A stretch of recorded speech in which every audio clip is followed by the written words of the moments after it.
Doctor Afnan साहब, वो assembly जिसको आप लोग जाली कहा करते थे, जिसका मैंडेट आप लोग तस्लीम नहीं करते थे, उसी असेंबली में आप लोग पहले अपोजिशन में रहे, फिर आपके अपोजिशन से वज़ीर आज़म बन गए शहबाज शरीफ साहब। आज मुद्दत पूरी हो गई है, क्या कहता है? ये पिछले 5 साल जो हैं वो उस तरह तो नहीं गुजरे जिस तरह के एक गुजरने चाहिए थे। एक ऐसी असेंबली जो है वो मार्द वजूद में आई जिसके अंदर बहुत ज़्यादा जो है वो रिगिंग हुई हुई थी। 2018 के इलेक्शन में RTS बैठा था, जिसकी वजह से पॉलिटिकल पोलराइजेशन बहुत ज़्यादा थी कि तुम चोर डाकू, तो वो उसमें वक्त सारा ज़्यादा ज़ाया हो गया। जो अवामी मसाइल हल करने चाहिए थे या आपस में बैठ के काम करना चाहिए था, वो हम कर नहीं सके। तो ये मैं उम्मीद करता हूँ कि ये जो हमने तजुर्बा किया था हाइब्रिड रजीम वाला, ये बुरी तरह फेल हो गया है और इस तरह के तजुर्बे जो हैं वो आगे उम्मीद है कि कौम के साथ नहीं किए जाएंगे और अवामी मैंडेट को की रिस्पेक्ट की जाएगी और अवामी नुमाइंदे जो हैं उनके थ्रू मामला चलाए जाएंगे। और इस मुद्दत के बिल्कुल आखिर में जिस तरह से आप लोगों ने धड़ाधड़ कानून साजी की है, पार्लियामान को रबर स्टैम्प बना दिया था। चेयरमैन PTI के दौर में भी यही एतराज़ था कि वो तो खैर कौमी असेंबली में कानून साजी लाते ही नहीं थे, वो तो ऑर्डिनेंस फैक्ट्री लगी हुई थी।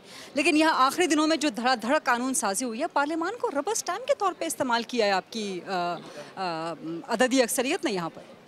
देखिए, बात यह है कि आपकी बात दुरुस्त है कि बहुत सारे जो हैं वो बल्क में बिल्स लाए गए हैं और वो पास कराए गए हैं और जो है वो बेहतर होता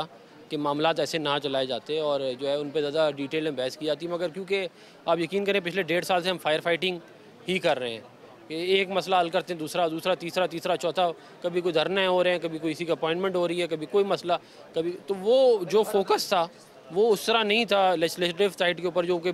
होना चाहिए था। इस वजह से क्या कहते हैं वो बहुत सारे बिल एंड में इकट्ठे हो गए। फिर बजट था, बजट में आपको पता है लेजिस्लेशन रुक जाती है और बजट के फ़ौरन बाद जो है वो गवर्नमेंट ख़त्म हो रही है, तो वो इसलिए भी थोड़ा ज़रा ज़्यादा